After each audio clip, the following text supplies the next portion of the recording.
Welcome to CZMA classes. आइए start करते हैं पार्ट 2। पार्ट 1 हम लोग देख चुके हैं। जो हमारा आधुनिक भारत का इतिहास चल रहा है उसमें भाग 1 देख चुके हैं। बात हो चुकी थी 1920 ईस्वी तक की। आज हम लोग बात करेंगे 1922 से 1929 की घटनाएं कौन कौन सी प्रमुख रही हैं। महात्मा गांधी हिंसक आंदोलन के विरुद्ध थे। इसी कारण फरवरी 1922 में जब किसानों की एक भीड़ ने चौरी चौरा पुलिस थाने पर हमला कर उसे जला दिया तो गांधी जी ने अचानक असहयोग आंदोलन को वापस ले लिया। 4 फरवरी 1922 को यह घटना हुई थी, चौरी चौरा का कांड हुआ था, जिससे गांधी जी ने अपना आंदोलन असहयोग वापस ले लिया। उस दिन 22 पुलिस वाले मारे गए थे। इसके बाद में आगे अगला महत्वपूर्ण पॉइंट है 1930 में शुरू किए गए सविनय अवज्ञा आंदोलन के लिए जनाधार काफ़ी उपयोगी साबित हुआ। बताया जा रहा है कि जो नींव डाली गई थी 1922 की, उसने मजबूती प्रदान की सविनय अवज्ञा आंदोलन में 1930 में जो शुरू किया गया था। अब इसके बाद में एक महत्वपूर्ण बात लिखी है।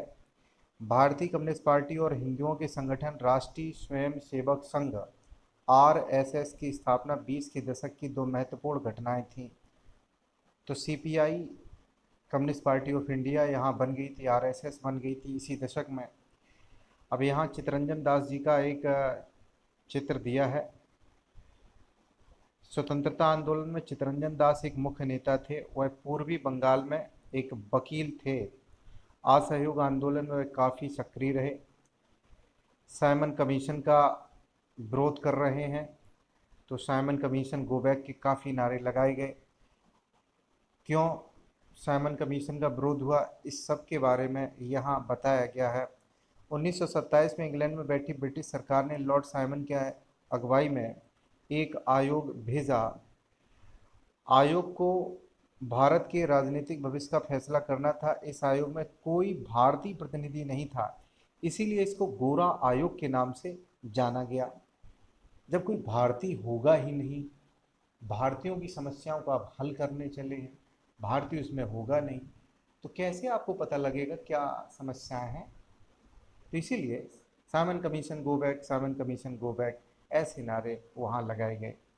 अगली महत्वपूर्ण घटना यह है, जवाहरलाल नेहरू की अध्यक्षता में 1929 में पारित किए गए इस प्रस्ताव के आधार पर 26 जनवरी 1930 को पूरे देश में स्वतंत्रता दिवस मनाया गया।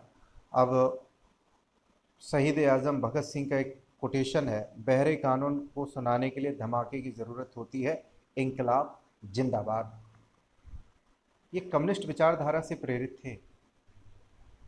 भगत सिंह कम्युनिस्ट विचारधारा से बहुत ज़्यादा प्रभावित थे, इसीलिए इनकी इनकी रुचि, जैसे रूसी क्रांति 1917 में हम लोगों ने पढ़ी थी, उन सबको पढ़ पढ़ के यहाँ पे लोगों में उद्वेलन हो गया।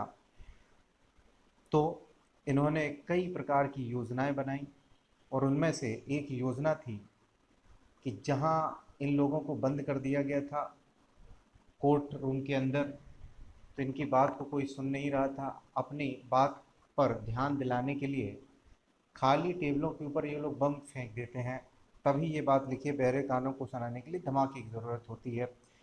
लिखा गया है, भगत सिंह, चंद्रशेखर आज़ाद, सुखदेव और उनके जैसे अन्य क्रांतिकारी राष्ट्रवादी औपनिवेशिक शासन तथा अमीर शोषक वर्गों से लड़ने के लिए मजदूरों और किसानों की क्रांति चाहते थे। मजदूर और किसान की लड़ाई CPI लड़ती है, यानी कम्युनिस्ट पार्टी ऑफ इंडिया लड़ती है। इस काम को पूरा करने के लिए उन्होंने 1928 में दिल्ली स्थित फिरोज शाह कोटला में हिंदुस्तान सोशलिस्ट रिपब्लिक एसोसिएशन की स्थापना की। 17 दिसंबर 1928 को भगत सिंह, चंद्रशेखर आज़ाद एवं राजगुरु ने लाला लाजपत राय पर लाठीचार्ज करने वाले सैंडर्स नामक एक पुलिस अधिकारी की हत्या कर दी। तो लाला जी को एक लाठी लग जाती है और लाला जी को अपना गुरु मानते हैं भगत सिंह, इसीलिए सैंडर्स की हत्या कर दी जाती है। अपने साथी राष्ट्रवादी BK दत्त के साथ भगत सिंह ने 8 अप्रैल 1929 को केंद्रीय विधानसभा परिषद में बम फेंक दिया। क्रांतिकारियों ने अपने पर्चे में कहा था कि उनका मकसद किसी की जान लेना नहीं है, बल्कि बहरों को सुनाना है। तथा विदेशी सरकार को उसके द्वारा किए जा रहे भयानक शोषण से अवगत कराना है। इसी के चलते भगत सिंह सुखदेव राजगुरु को 23 मार्च 1931 को फांसी पर चढ़ा दिया, हम नहीं कहेंगे, उनको शहीद कर दिया गया। उस समय भगत सिंह की आयु सिर्फ 23 साल थी। बेहद इंपॉर्टेंट लाइन, ऐसा देशभक्ति का जज्बा था। 23 साल में आजकल इंस्टाग्राम चलाते हैं लोग। आगे दांडी मार्च के बारे में देखते हैं। पूर्ण स्वराज अपने आप आने वाला नहीं है, इसके लिए लोगों को लड़ाई में उतरना था। 1930 में गांधी जी ने ऐलान किया कि वह नमक कानून को तोड़ने के लिए यात्रा निकालेंगे। गांधी जी गांधी जी थे, यात्रा निकालेंगे तो अंग्रेजों की हवा टाइट हो जाती थी। उस समय नमक के उत्पादन और बिक्री पर सरकार का एकाधिकार था, एकाधिकार, मोनोपोली थी, उत्पादन पर भी बिक्री पर भी। अब जब एक ही व्यक्ति बेचेगा, एक ही व्यक्ति उगाएगा, उत्पादन उसका करेगा, तो निश्चित रूप से दिक्कत होगी, सामने वाले को परेशानी होगी। महात्मा गांधी और अन्य राष्ट्रवादी नेताओं का कहना था नमक पर टैक्स वसूलना पाप है, नमक पर टैक्स वसूलना पाप है, ऐसा कहा गया, क्योंकि यह हमारे भोजन का बुनियादी हिस्सा है। नमक सत्याग्रह ने स्वतंत्रता की व्यापक चाह को लोगों की खास शिकायत सभी से जोड़ दिया था, और इस समय इस तरह अमीरों और गरीबों के बीच मतभेद पैदा नहीं होने दिया था। गांधी जी और उनके अनुयायी साबरमती से 240 किलोमीटर, याद रखना पड़ेगा, साबरमती से चले और दांडी पहुंचे, पैदल चले, 240 किलोमीटर चले, बहुत महत्वपूर्ण है। और ये एक और महत्वपूर्ण बात लिखी है, महात्मा गांधी प्राकृतिक नमक इकट्ठा करते हुए नमक कानून की अवहेलना कर रहे हैं। दांडी 6 अप्रैल 1930। स्वतंत्रता संघर्ष में महिलाएं, कर्नाटक की अंबाबाई के बारे में चर्चा की गई है, देख लेते हैं। कर्नाटक की अंबाबाई का विवाह 12 साल की उम्र में कर दिया गया। 16 साल की उम्र में वह विधवा हो गई। 16 साल की उम्र में मात्र विधवा हो गई। उन्होंने उडुपी में विदेशी कपड़ों और शराब की दुकानों की घेराबंदी की, उन्हें गिरफ्तार किया गया, सजा दी गई। रिहा होने पर उन्हें दोबारा गिरफ्तार किया गया। जब भी वह जेल से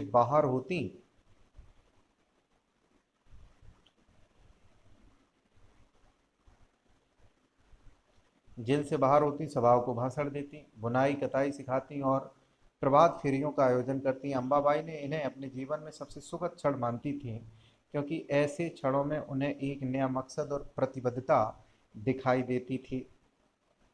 तो एक बढ़िया सा चित्र देख रहे हैं हम लोग, महात्मा गांधी जी के साथ हैं स्वर पेरस का चित्र 1931 का। आगे हम लोग बढ़ रहे हैं। भारतीय जनता के संघर्षों के चलते आखिरकार 1935 के गवर्नमेंट ऑफ इंडिया एक्ट में प्रांतीय स्वायत्ता कब मिली? 1935 के एक्ट से सरकार ने ऐलान किया कि 1937 में प्रांतीय विधायिकाओं के लिए चुनाव कराए जाएंगे। इन चुनावों के परिणाम आने पर 11 में से 7 प्रांतों में कांग्रेस की सरकार बनी। 1937 में जब चुनाव हुआ, 11 में से 7 जगह कांग्रेस। प्रांतीय स्तर पर 2 साल के कांग्रेसी शासन के बाद सितंबर 1939 में दूसरा विश्व युद्ध छिड़ गया। हिटलर के प्रति आलोचनात्मक रवैये के कारण कांग्रेस के नेता ब्रिटेन के युद्ध प्रयासों में मदद देने को तैयार थे। इसके बदले वे चाहते थे कि युद्ध के बाद भारत को स्वतंत्र कर दिया जाए। तो भारत के नेताओं ने भांप लिया, अब अंग्रेजों की स्थिति थोड़ी डामाडोल हो रही है, क्यों ना इस मौके का फायदा उठाया जाए।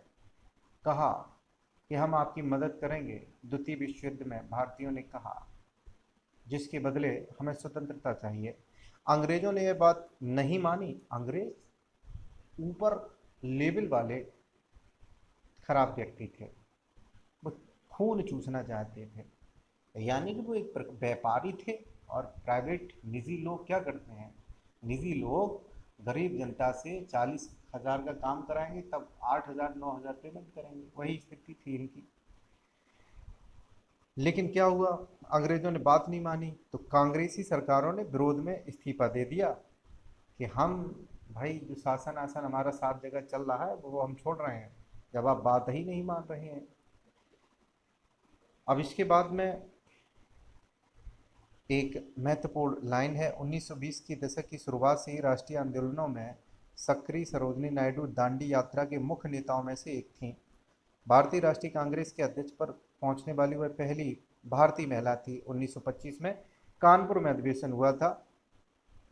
अगर पहली महिला की बात करें तो विदेशी आपकी एनी बेसेंट बनी थी।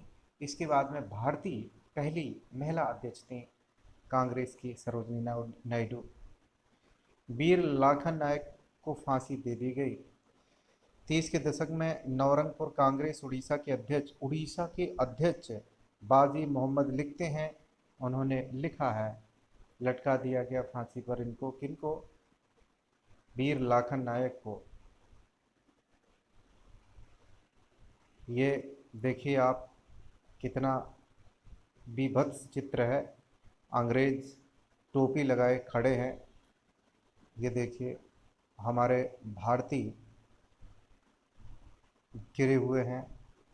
ये देखिए आप, प्रदर्शनकारी हर जगह पुलिस से लोहा ले रहे थे। हजारों लोग गिरफ्तार हुए, हजारों से ज़्यादा मारे गए, असंख्य लोग घायल हुए। तो अंग्रेज़ों ने बड़े अत्याचार किए, इसमें कोई दो राय नहीं है। कुछ लोग अंग्रेज़ों के गुणगान करते हैं बहुत ज़्यादा, लेकिन ऐसा नहीं था, बेहद क्रूर थे। बोस और INA, सुभाष चंद्र बोस जी की एंट्री हो रही है। आइए विस्तार से उनके बारे में जानते हैं। पहले समाजवादी विचार रखने वाले, आमूल परिवर्तनवादी, राष्ट्रवादी सुभाष चंद्र बोस अहिंसा के गांधीवादी आदर्शों में विश्वास नहीं रखते थे। गांधीवादी आदर्शों में विश्वास नहीं रखते थे।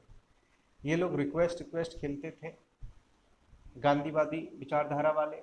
लेकिन ये सुभाष चंद्र बोस जी उस तरह के विचार नहीं रखते थे।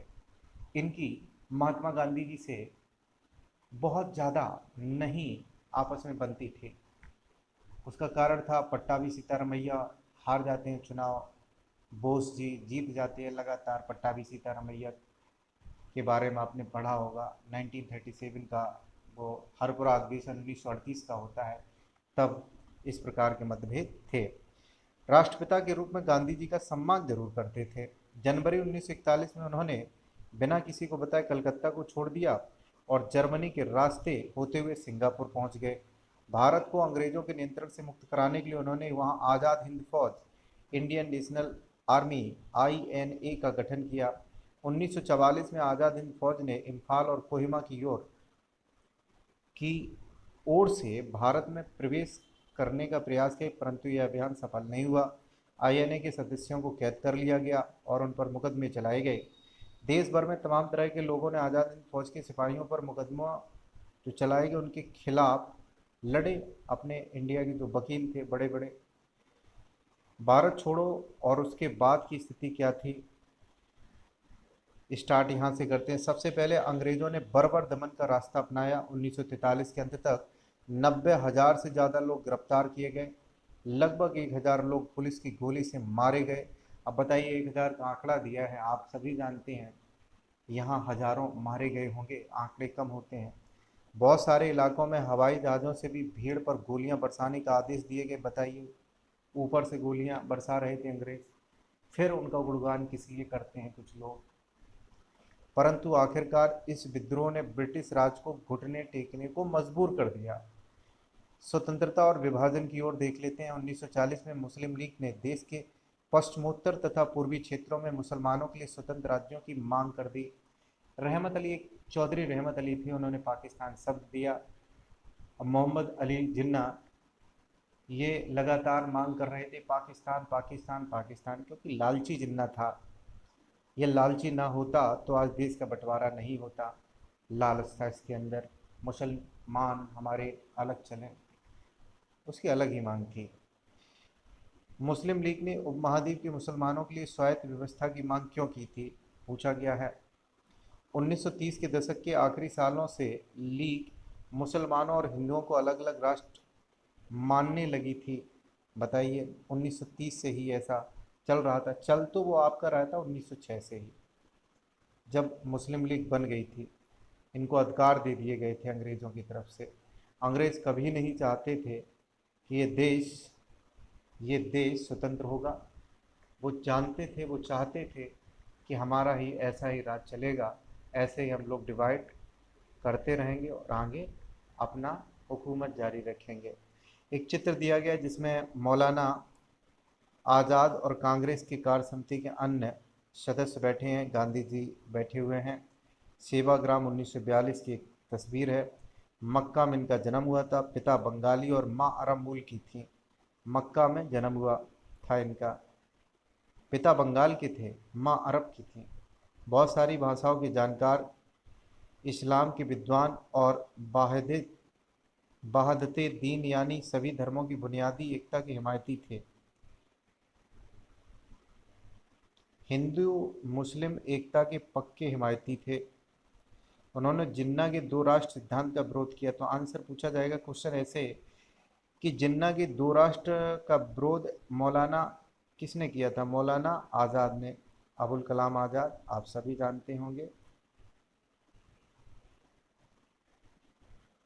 सी राजगोपालाचारी 1946 में बनी अंतरिम सरकार के सदस्य थे और स्वतंत्र भारत के पहले गवर्नर जनरल बने। उन्हें लोग राजा जी के नाम से जानते थे।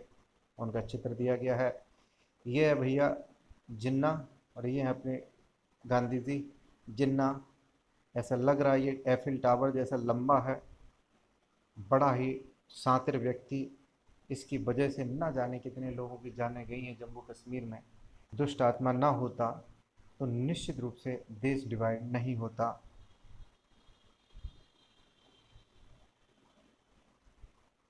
पटेल नांदियाड़ गुजरात के गरीब किसान व्यवसायी परिवार से थे। 1918 के बाद स्वतंत्रता आंदोलन की अगली कतार में रहने वाले पटेल 1931 में कांग्रेस के अध्यक्ष बने थे। वल्लभ भाई पटेल जी, लौह पुरुष। 1920 तक हिंदू मुस्लिम एकता के समर्थन में रहे जिन्ना ने लखनऊ में समझौता करवाने में अहम भूमिका अदा की थी। 1920 तक ये कहते रहे जिन्ना कि ऐसा है कि हिंदू मुस्लिम एक होने चाहिए, लेकिन फिर क्या ऐसा इनके दिमाग में खुरापात आई। 1934 के बाद उन्होंने मुस्लिम लीग को पुनर्जीवित किया और अंत में पाकिस्तान की स्थापना के सबसे मुख्य प्रवक्ताओं की कतार में जा पहुंचे। यहाँ चलते हैं।